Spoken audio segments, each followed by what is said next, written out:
I mean, it's like poetry. Poetry, like cones or something, like little riddles. All right, today I'm checking out Sixto Sugarman Rodriguez. I'm listening to the song Cause. Let's get into it.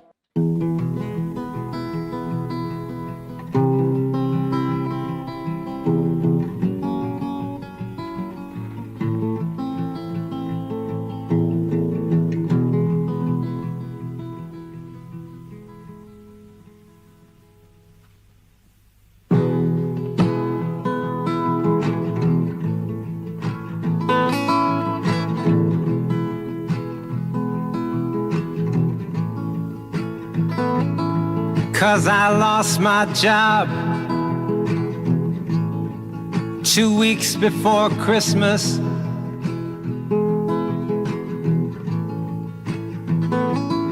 And I talked to Jesus at the sewer,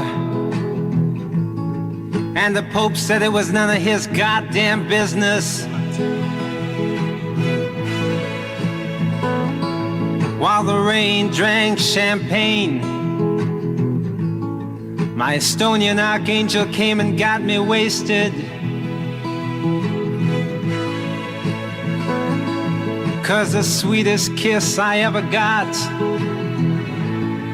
is the one I've never tasted. Giving us riddles. Oh, but they'll take their bonus pay to Molly McDonald. Neon lady, beauty's that which obeys, is bought or borrowed.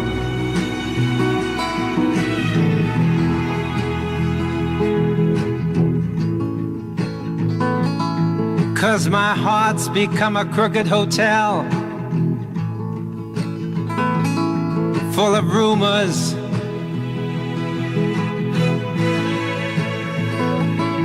But it's I who pays the rent for these fingered face out-of-tuners.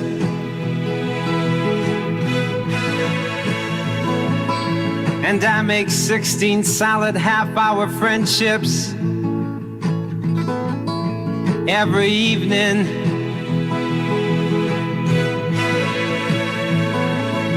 Cause your queen of hearts, who's half a stone and likes to laugh alone, is always threatening you with leaving. Oh, but they'll play those choking games on Willie Thompson and give a medal to replace the sun of Mrs. Annie Johnson.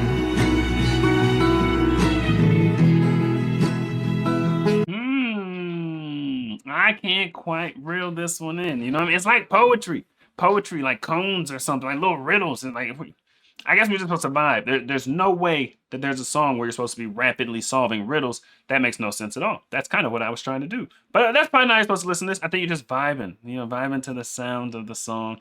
And to me, it's definitely on the sadder, end of the spectrum, especially the way it started. Getting fired from your job 2 weeks before Christmas. Everything before Christmas, everything negative that happens before Christmas, it hits just that much harder. Like the lady, the whole trailer situation. Some of you guys know about the situation. She tried to evict us 2 days before Christmas. Like, what?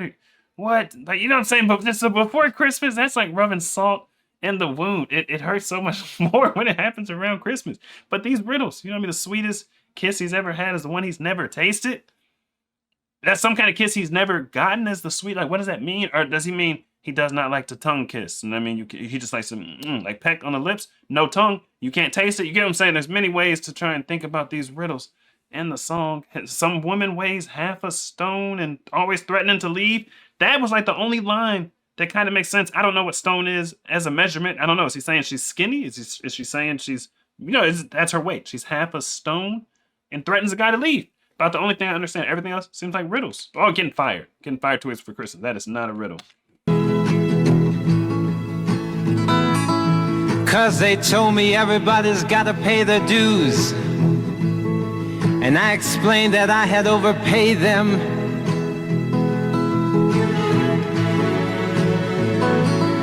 So overdue, I went to the company store, and the clerk there said that they had just been invaded.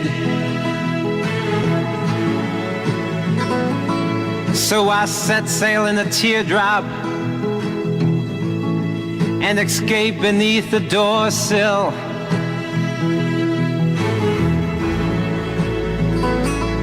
Cause the smell of her perfume echoes in my head still.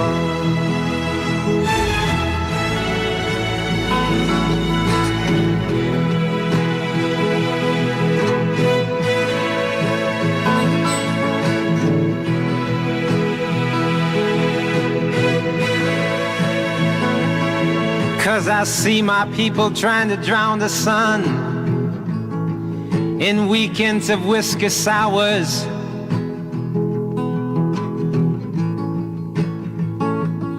Cause how many times can you wake up in this comic book and plant flowers?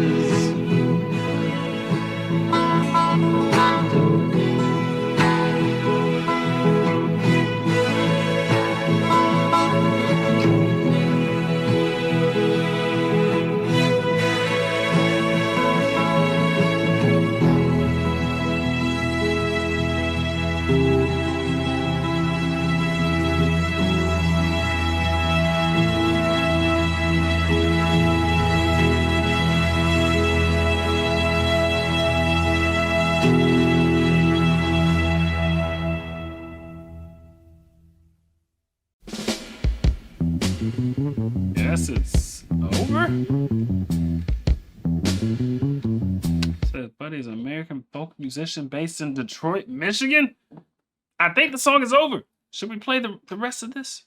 Should we play this little ending outro thing? I think I solved the overall riddle of the whole song.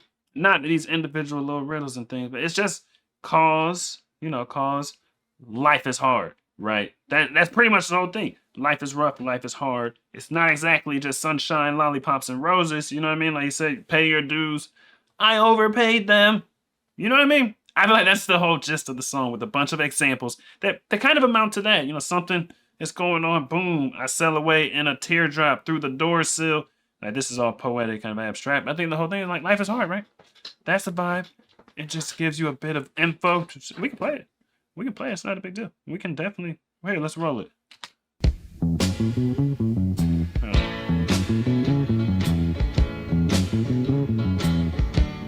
This career initially proved short-lived with 2 little songs. Oh, they're singing? So I shouldn't read this. And I wonder how many plans have gone bad. I wonder how many times you had sex. And I wonder, do you know who'll be next? I wonder.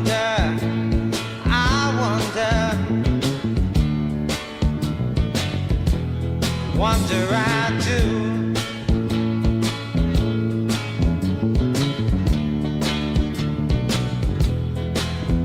I wonder about the love you can't find, and I wonder about the loneliness that's mine. Hey, I forgot I'm supposed to be watching that. Searching for Sugar Man.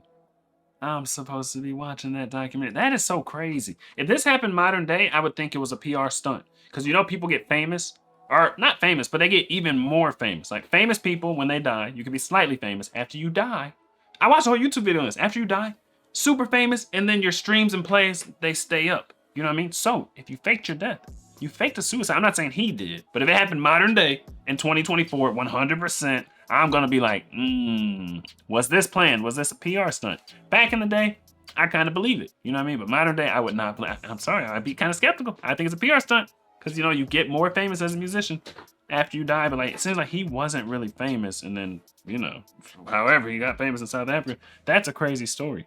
That is a crazy story. I need to watch that. I need to watch that one. I don't know. Tell me, man, what do you know? What do you know? Me and my boys on the road. me to go. She told me, boy, you to go. Like, I don't know.